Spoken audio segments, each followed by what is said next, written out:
saya Rusli Zainuddin. Ya, saat ini berkarir di bidang musik ya. Perjalanan karir saya sebenarnya sudah cukup lama ya. Sejak SMA saya suka dengan lagu-lagu ya, dan khususnya tanggal lagu ya seperti top chart ya di beberapa radio, sebenarnya Radio Cinta dan Prambos waktu itu ya.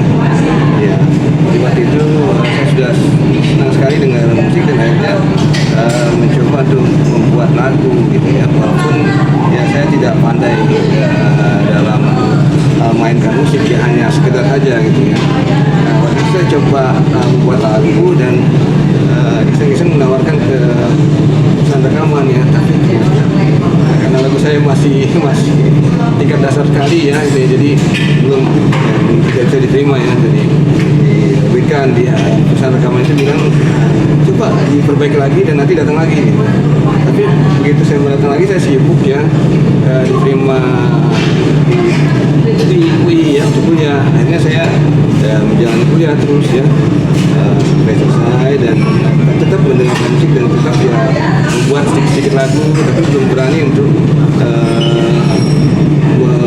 melakukan rekaman ya.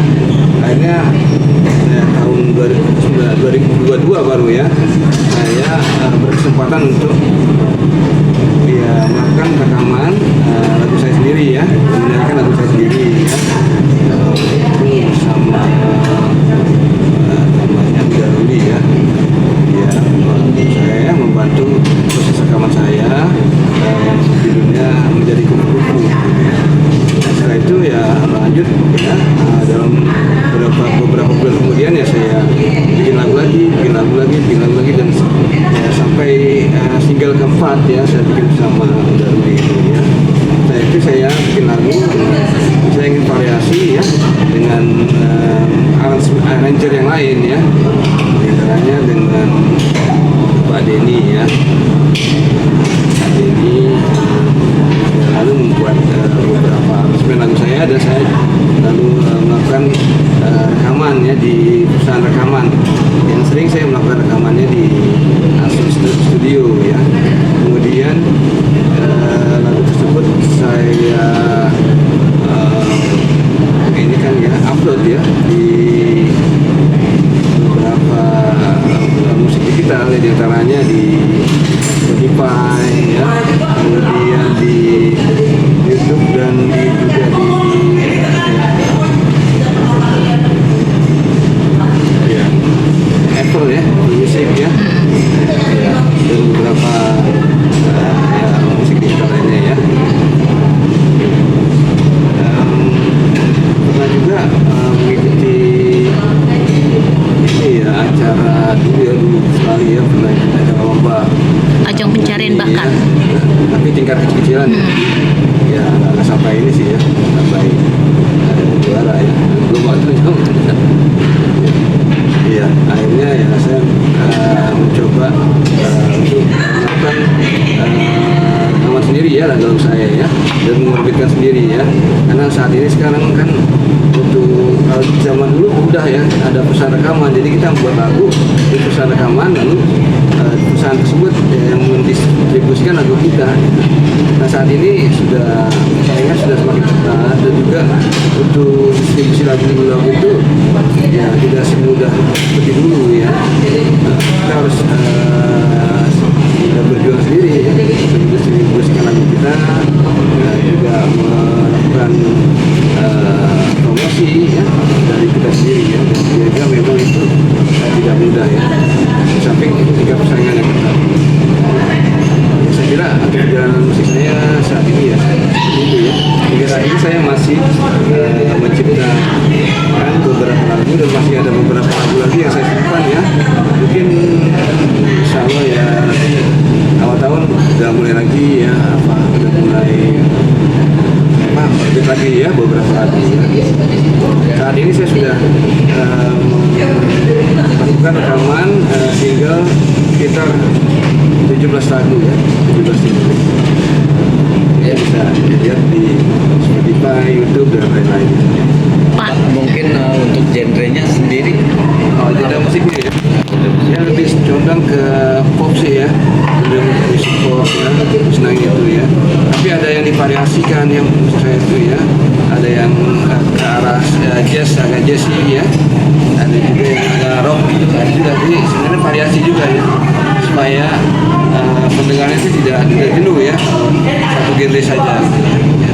Karena saya juga tidak hanya menyukai satu jenis musik, tapi menyukai beberapa jenis musik tersebut ya. Selama berkarir total udah berapa tahun Pak? Ya, jadi dimulai 2022 ya. Nah, sekarang 2024 ya, sekitar 2 tahunan. Sekitar 2 tahun. Iya. Apa sih Pak yang bikin Bapak mencintai musik gitu sampai pada akhirnya gue harus ngeluarin karya-karya gitu? Iya, iya, bagi saya musik itu sangat menghibur ya, sangat menyenangkan sekali ya. Dan ya, andai kata kita sehabis pulang kerja, sehabis aktivitas itu lelah ya, dengan mendengar musik itu sepertinya lelah kita bisa hilang gitu ya. Dan juga bahkan memang ada beberapa ya ini ya, beberapa laporan ilmiah ya yang menyatakan bahwa musik itu juga berperan dalam hal sebagai terapi ya, untuk penyembuhan ya. Jadi saya ya sangat senang ya mendengar musik, karena dengan mendengar musik itu saya yang tadinya pulang lelah ya, pulang kerja capek atau lelah ya, atau kadang juga ya stres menghadapi situasi pekerjaan itu larut ya dengan mendengar musik gitu ya, dan bahkan ya hilang ya rasa lelahnya, rasa stresnya itu ya. Jadi itulah ya. Ada andil keluarga juga nggak sih Pak untuk support, dalam bentuk support gitu? Mungkin keluarga juga ikut mendampingi ketika mau rekaman atau menciptakan lagu sendiri, terinspirasi dari keluarga kah atau seperti apa? Ya, keluarga tidak ada sih yang ini ya, yang berkecimpung di bidang musik ya gitu ya. Tapi mereka mungkin senang dengan musik juga ya. Jadi mereka membebaskan saya untuk memilih gitu ya. Tapi memang untuk mendukung secara penuh ya belum ya. Tapi mereka yang membebaskan pilihan saya. Silakan untuk bermusik ya, silakan untuk melakukan yang baik ya untuk kehidupan ya. Intinya seperti itu. Mungkin Pak yang terakhir lagu yang dirilis berjudul apa Pak? Ya terakhir ini judulnya Labirin Cinta gitu. Labirin Cinta. Menceritakan tentang apa Pak? Itu tentang seorang yang terjebak dalam, tapi kebanyakan lagu-lagu saya memang tentang cinta, walaupun ada juga yang bukan ya. Ya, terjebak dalam situasional ya, percintaan yang ya ini apa, carut marut gitu ya, tidak jelas ya, tidak jelas ya, apakah ini benar-benar pilihan yang terbaik atau bukan ya, gitu ya. Akhirnya dia seperti terseret dan terjebak terus dalam percintaan tersebut ya. Sebenarnya dia ingin berlepas diri, ingin memastikan kepada pasangannya bahwa ini akankah berakhir dengan ya dengan yang terbaik ya, misalnya menjadi suami istri atau tidak. Nah ini tidak jelas ya dari pasangannya. Jadi dia terus sementara dia tetap mengharapkan mendambakan bahwa akan terjadi hal seperti itu ya. Tapi dari pasangannya belum jelas ya, seperti menggantung gitu. Jadi dia seperti terseret dalam labirin cinta gitu. Ini kisahnya pengalaman pribadi atau memang cerita dari teman-teman yang menyampaikan atau gimana sih Pak? Iya, dan pribadi sih ya, ada teman-teman ya gitu, yang ya saya mendengar kisahnya ya seperti ini ya, mereka mencintai seseorang tapi seseorang tersebut sepertinya ya tidak seperti yang dia dambakan gitu. Jadi dia mengikuti terus ya, larut dalam percintaan pasangannya, tapi dia tidak mendapatkan apa yang diinginkan. Biasanya Pak kalau misalkan penyanyi idola Bapak sendiri, ada nggak sih yang jadi role model atau panutan Bapak? Iya, ya sebenarnya saya banyak menyukai ini ya, penyanyi-penyanyi ya, terutama dari ya, barat ya, misalnya Andy Williams itu ya. William itu lagu-lagunya itu romantis ya umumnya ya. Ada tentang judulnya Love Story ya, kisah cinta ya. Bagaimana mereka saling bertemu ya, pandangan akhirnya saling jatuh cinta itu ya tadi itu ya. Ya dan judul yang lain-lain. Kalau Indonesia ya, yang lainnya juga saya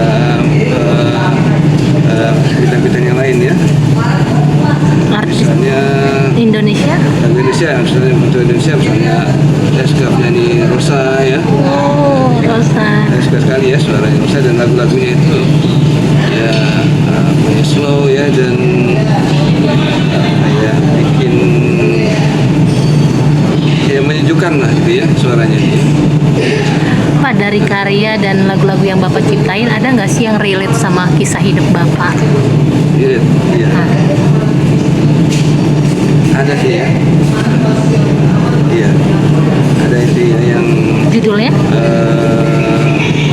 judulnya itu Satu Pelukan. Iya. Itu Tahun berapa Pak bercerita diciptakan? tentang seseorang ya yang saling berpasangan pasangan kekasih ya yang akan pergi ya itu yang memberikan suatu tanda-tanda sinyal bahwa dia ingin meminta satu pelukan tapi pasangannya itu karena kesibukan ya karena ya ketidakpedulian gitu ya sehingga dia tidak peduli dengan pesan yang tersirat dari permintaan dari pasangannya itu hanya untuk memeluk satu kali saja itu dan akhirnya pasangannya itu keburu dipanggil oleh Yang Maha Kuasa ya dia keburu pergi dan meninggalkan dia. Nah disitulah dia baru melakukan penyesalan sangat dalam ya kenapa dia tidak melakukan ya permintaan terakhir dari sang kasihnya itu seperti itu ada yang sedikit saya alami gitu ya. Ya mungkin Pak harapannya mungkin ke depan akan seperti apa lagi? Harapannya ya supaya musik Indonesia ini lebih berkibar lagi ya. Ya khususnya di Indonesia dan juga di tingkat dunia karena sekarang ini sudah jauh lebih mudah ya untuk mencapai tingkat dunia ya. Ya seperti itu juga musik-musik saya harapannya bisa diterima oleh masyarakat Indonesia ya dan makin luas jangkauannya ya